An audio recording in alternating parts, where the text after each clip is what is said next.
Hi and welcome.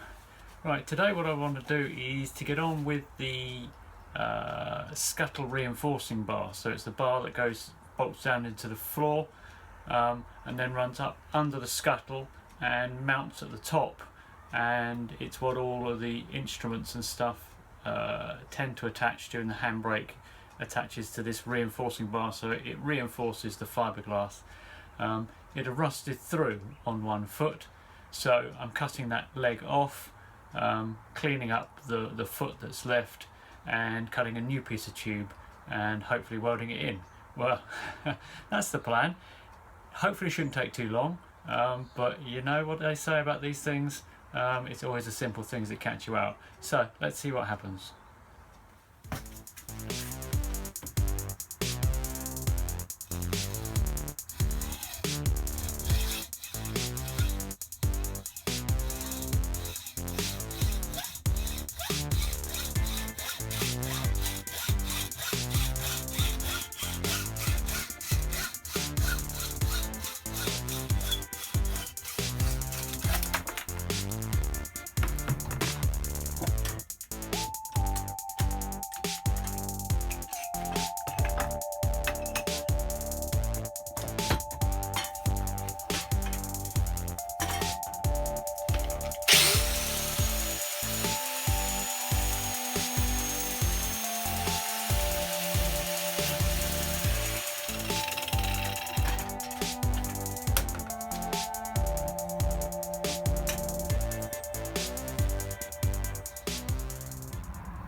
So I've put the scuttle brace back in.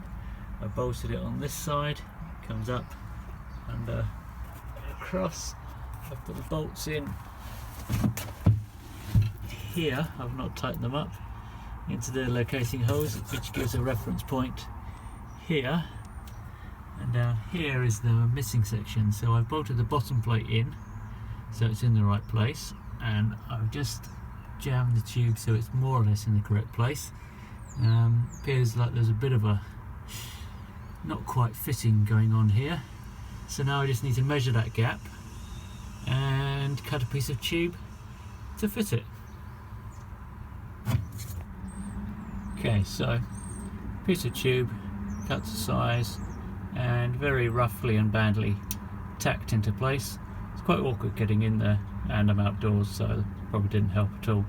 So now to remove it carefully and finish the welds inside the shed. Okay, so my tack weld just didn't hold on the tube, so I need to put it in again and remark it. Now there's a witness mark here against the wall where this used to sit, so I know where it used to sit, but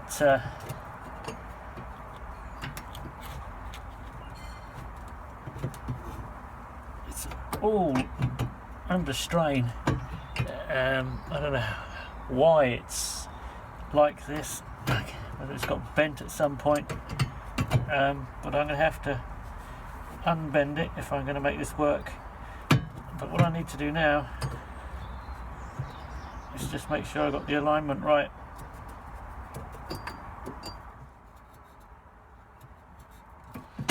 Right, the problem with lining up is that the car narrows in at the front, which means these feet don't sit square on, they actually curve in. So now I've got them marked, I can line it back up and tack it on and then weld it up. Okay, so with the help of a welding magnet on the back, which holds the two pieces of tube nice and square, there we are. So let's get on with some welding.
that didn't work.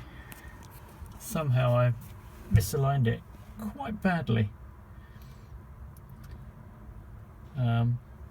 So back to square one. Let's try that again and see if we can get it right next time.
Okay, that's a bit better. Shame I can't say much for the welding. That's pretty scrappy, I have to say. But it's strong and it's going to do the job. So, a coat of paint and we're done with this stage, and I can finally move on to doing something about the bodywork. This is the reference point. I need this to be right and in place so that I can actually get to work at splitting this bodywork into. Right, well, now that didn't go too well, did it? Still, it's always a good practice with the welding. A little bit of hindsight, a little bit of common sense. You can always make these things work better. The first time you do things, there are things that are always going to go wrong. When you've done them 100 times, then you can do them really professionally and you get results that really show that. First time, it's always going to be a bit of exploring, finding out what works, and then working your way around to correct it. So anyway, really important phase. Not a lot of video, but a really important part of the journey. So now I can get on to something a bit more interesting and quite a bit more challenging, which is to build the framework inside the body, which will allow me to split the body into two parts. So hope this wasn't too short for you, and I'll catch you again soon.